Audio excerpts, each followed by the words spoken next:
Alright, I said I would post an update when I got my board from Printed Droid Shop, and here it is. It showed up today, February 14th, 2023, Valentine's Day.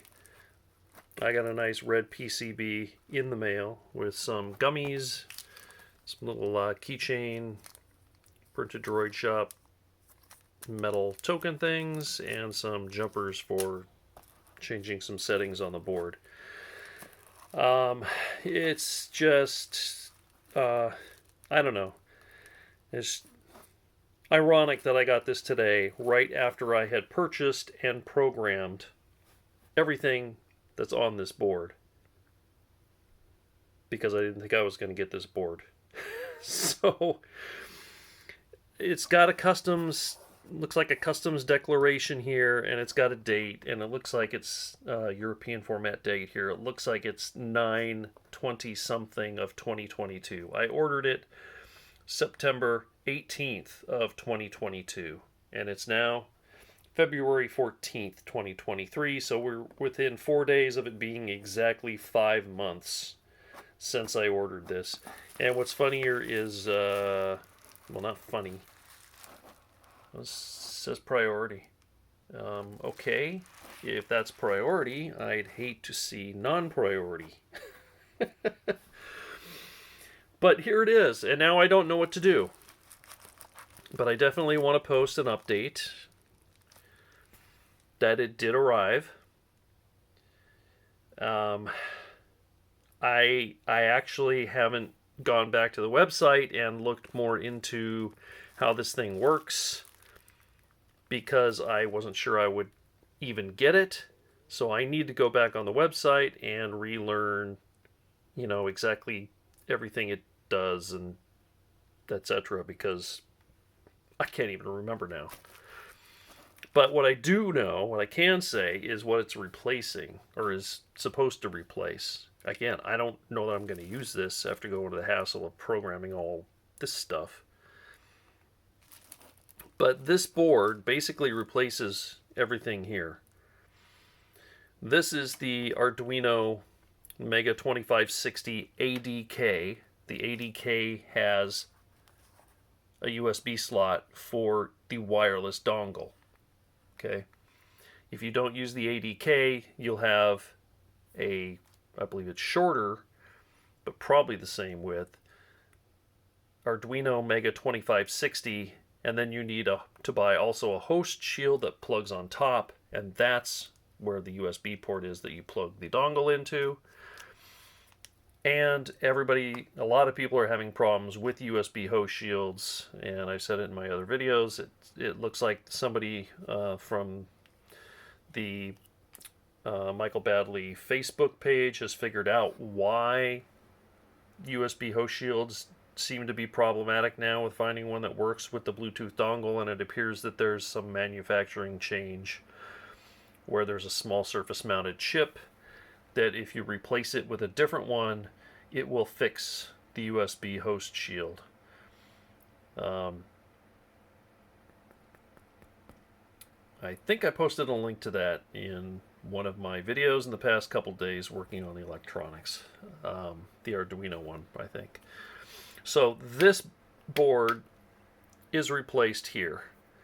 The Bluetooth dongle, I'm sure, plugs into here because it's the only USB-A connection that the dongle will fit in. And I can't remember, like I said, what's running the Arduino code, if it's one of these or both of these. This one might be running... Yeah, okay. So anyway, it replaces this. It replaces the MP3 trigger, which is a $50 board and goes out of stock frequently, with a DF Mini player. Now this is also now supported by the Arduino version 3 firmware. So that's something to keep in mind if you're going the traditional route here, is you can probably replace this with this tiny board and looking at the prices of these boards, they are like $10 on the high end. You can get them for $10 or less. And it fits in just like this corner of the board as far as size goes. So that's pretty cool. But this board replaces this and this. It replaces this. This is the Arduino Master that would go in the body to control the servos in the body. And this has one built in, which again, I can't remember if that's this that's acting as a Arduino or a Benduino, as it's called, because Ben Reese is Printed Droid Shop. And it's his, I think, modified code, so he calls it a Benduino instead of a Markduino. I think it's running on that, but it might be that. Either way, it's on this board. And then, instead of using an XB to Wi-Fi connect to my droid, I have an ESP8266 because I had one on hand, and Ben's webpage says you can use an ESP32 or an ESP8266. So his board has an ESP32. I think he mentions that this is the model that he likes because it's, I think it's the most powerful. And it is, as you can see, also smaller than the one that I got. So all of these things are on this board, and they come out to about the same physical size. However, everything here, all the connections are on this board. So, are on this board, interconnecting on the circuit board. So here you have to run wires from the MP3 player to the Arduino and the Wi-Fi unit and the Arduino. You have to wire all that up. But on here, because they're on a PCB, they're already connected. So you just have to, and again, I'll have to read the markings on the PCB,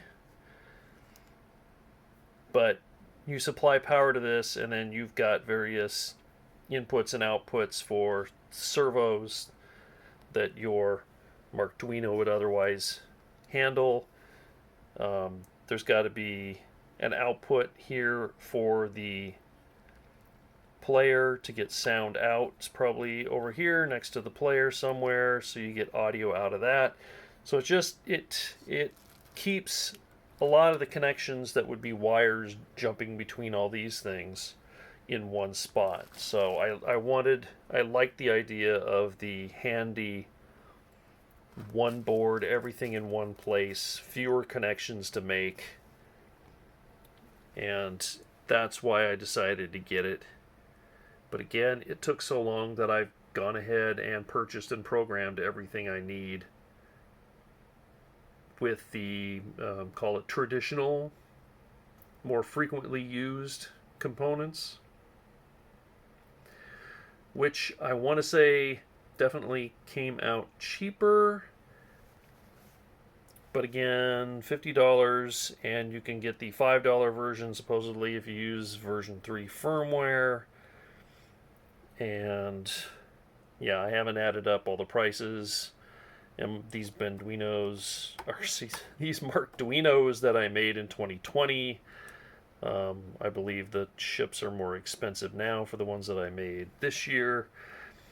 But yeah, so again, I'm starting to ramble, but I did get my board almost exactly 5 months after ordering it.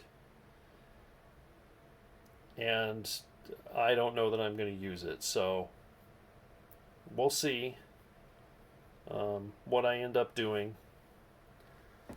Because it's already got me thinking maybe I should buy a DF player and just get rid of that and use the version 3 firmware, and then I'll have an even smaller footprint than that, even though I'll still have to run more wires. I don't know. This is again part of the electronic journey, not knowing what solution you're going to use out of the many available, and then when you decide on something, something else comes along, new developments, and you have to decide what you're going to do. So anyway, I need to post this because I wanted to make sure, like I said, that I got this update out if and when the board ever showed up, and it did show up today of all days, literally the day that I programmed the Wi-Fi module, and the day after I programmed the Arduino 2560, and I think 2 days after I programmed all of the Markduinos, 5 Markduinos. So I don't know, put something in the comments. What do you guys think I should do? Do you guys think I should just keep going with this setup?